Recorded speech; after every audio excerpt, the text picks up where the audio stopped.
On October 13th, a new man was added to the FBI's 10 most wanted list. Jose Rodolfo Villarreal Hernandez, alias El Gato, is wanted for allegedly sending hitmen to Texas to murder Texas attorney and alleged de facto head of the Gulf Cartel, Juan Jesus Guerrero Chapa, the personal lawyer for the former leader of the Gulf Cartel. On both sides of the border, Juan Chapa had crafted a public image of success and wealth as a legitimate lawyer and businessman. It's unclear when Chapa became involved in drug trafficking, but by 2001, he had drawn the attention of U.S. agents. By then, he owned a ranch in the central Mexican state of Guanajuato, where he raised livestock and exotic bulls. His About Me page says he owned a company that supplied exotic bull breeders and was known to donate meat from his farm to local restaurants, as well as donate money to local churches. Chapa also served as a key attorney for the Gulf Cartel. His boss was O.C.L. Cardenas, who ran the Gulf Cartel and formed the Zetas before his capture in Mexico in 2003. U.S. agents considered Chapa as one of the key individuals in the Gulf Drug Cartel who had contact with the highest level of drug traffickers in Mexico. He also was allegedly involved in trafficking his own drug loads. Chapa worked both sides of the law. After the U.S. took custody of Cardenas in 2007, Chapa became an informant, and because of his access, he was able to help coordinate arrests and forfeitures. He oversaw a $50 million forfeiture as part of O.C.L. Cardenas' 2009 plea deal with the U.S. government, personally transporting money to U.S. agents in the trunk of a car. The Zetas, who around that time were doing their own drug trafficking and had grown into a fully fledged cartel, thought the millions they had contributed for the forfeiture would help Cardenas get out of jail or buy him leniency. When they learned that Cardenas was cooperating with the U.S., they felt betrayed by the Gulf Cartel, and by Chapa in particular. They declared war and killed thousands along the Mexican border in ensuing gun battles between the two groups.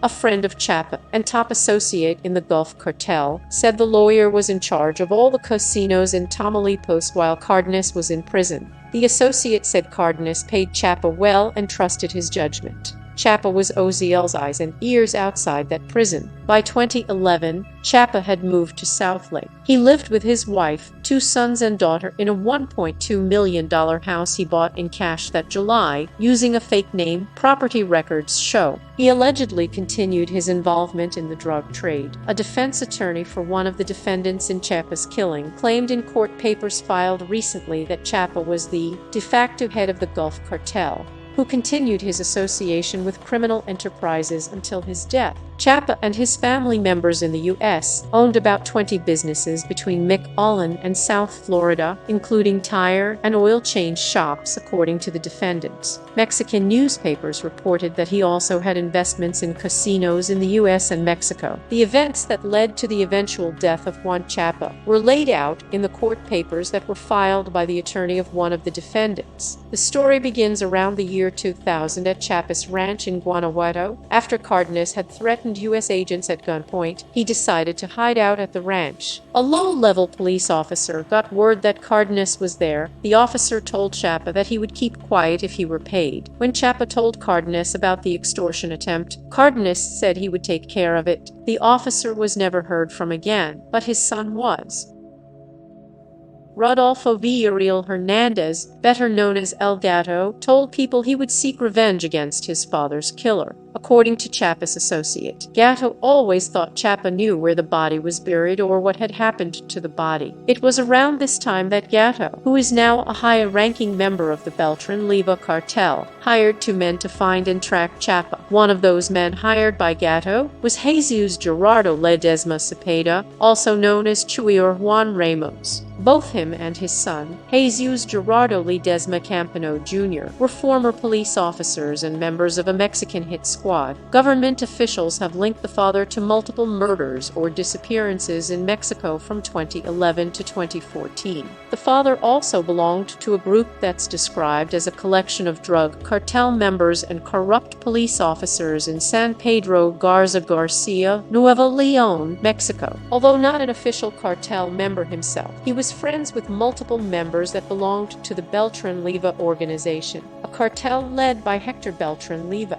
having also worked as a private investigator primarily focused on cases related to infidelity and theft. Him and his son were both familiar with surveillance work using high-tech GPS trackers and spy cameras. Chapa's Gulf Cartel associate said he had warned his friend about Gatto, but Chapa responded by saying that he had nothing to do with the death of his father and didn't seem worried. Ledesma contacted and recruited his cousin Jose Cepeda to assist with the tracking of Chapa.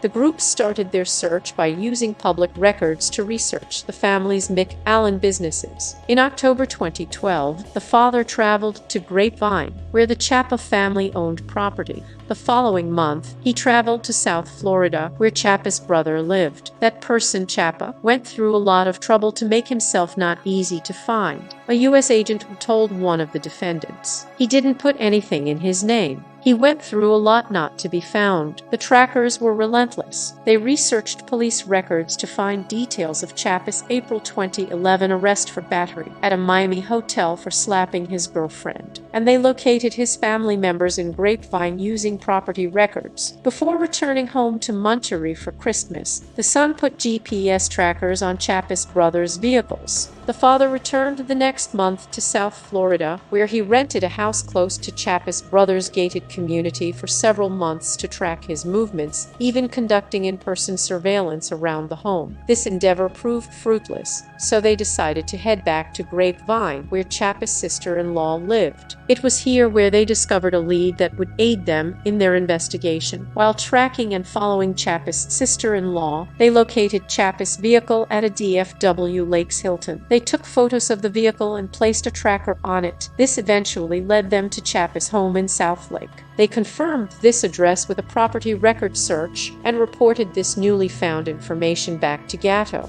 They quickly set up surveillance cameras near Chapa's driveway to capture cars coming and going, as well as cameras around the neighborhood. The same types of cameras used by hunters to track prey, each camouflaged in green paint and equipped with night vision and motion sensors. They were also controlled remotely and programmed to send photos to the father's cell phone in real time. This investigation went on for a few weeks. They monitored Chapa's comings and goings and sent Gatto regular reports and pictures of Chapa and his family. Gatto would later send two hitmen to Texas to meet up with the crew. The father and son said they met the hitmen several times but didn't know their names. One was a captain in the Mexican army. The other was simply known as Clorox. They have not been publicly identified.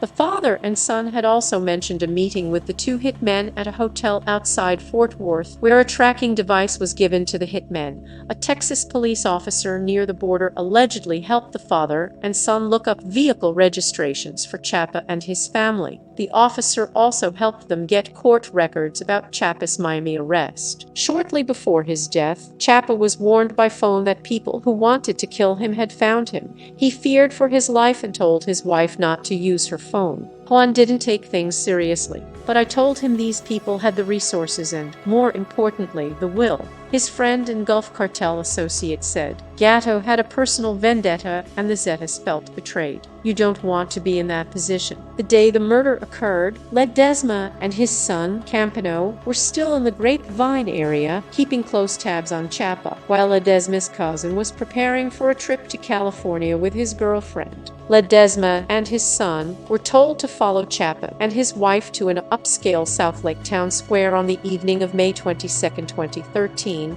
where they parked across a small pond, making sure to have a clear view of Chapa's Range Rover. They were allegedly told that the tracker wasn't working and that they had to put eyes on Chapa. This was later found to be untrue and that the tracker was in fact still working. They had grown suspicious once they were told this by Gatto, as this wasn't the way other jobs had gone. Gatto wanted confirmation of Chapa's death and so had decided they would serve as spotters. The son mentioned that his father had told him to turn off his phone before the murder. From their parked car, the father watched Chapa's movements with binoculars, making sure it was Chapa before the hit. After about an hour of waiting at the scene, a white Toyota Sequoia stopped behind Chapa's vehicle, and a man in a hooded sweatshirt got out and shot Chapa 6 times through the closed car window, killing Chapa at the scene. After the murder, Gatta wanted them to leave the U.S. and never return. Upon their arrival in Mexico, Gatta took the two on a hunting trip. He gave Ledesma a BMW and his son a Ford Bronco to show his appreciation.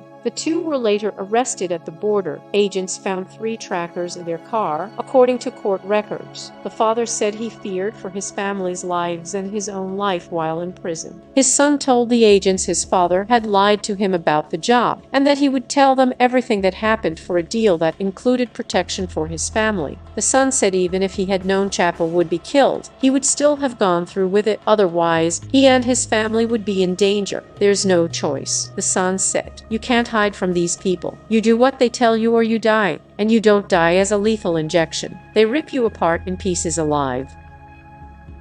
Guerrero is believed to hold an active leadership position in the Beltran-Leyva drug trafficking organization. He is also believed to be responsible for numerous murders in Mexico. His apparent role in trafficking drugs into the United States and the evidence linking him to more than 10 murders in Mexico have made this case a top priority for both U.S. and Mexican authorities. The current reward for information leading to his arrest is set at $1 million. The FBI and Mexican authorities feel the publicity of the top 10 list and such a large reward will help generate the tips they need to bring El Gato to justice. Villarreal Hernandez is 42 years old. He has black hair and brown eyes and stands 5 feet 4 inches tall. He is believed to weigh about 165 pounds and is likely hiding in Mexico. Villarreal should be considered armed and extremely dangerous. Anyone with information on his whereabouts should call 1-800-CALL-FBI or contact your local FBI office